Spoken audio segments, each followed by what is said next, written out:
Let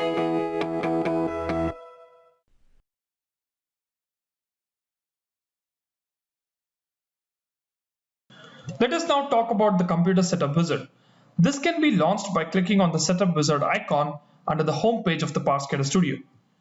I will choose the Custom Setup to explain you more options that are present in the Computer Setup Wizard. The Computer Setup Wizard is a tool for automatically setting common Scitech.ini parameters. It must be run once whenever changing projects. What we are essentially doing is to run this Computer Setup Wizard to make sure that the project works perfectly with this machine. The parameters set in the database will be used as defaults in the Setup Wizard. We'll choose the local engineering environment, configure local settings. Here we are choosing the computer role setup. If a machine's address matches the network address in the database, a machine is a server, otherwise a client. We choose standalone because it is not part of any other SCADA computer. Click on next. Click on next. Here you can modify the CPU cores if you want a particular process to be taken care or addressed by a core of the CPU. This is where you can modify. I will leave it at default. These are time or trigger driven Scicode functions.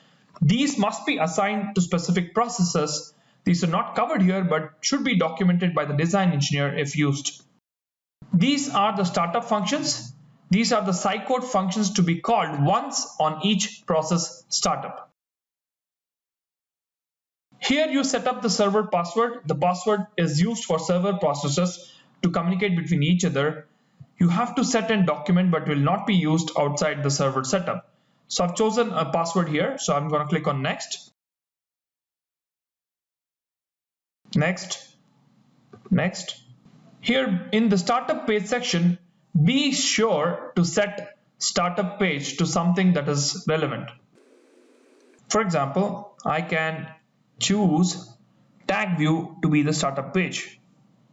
Click on next and click on finish. And that's how you set up the Computer Setup Wizard. Until the next time, thank you.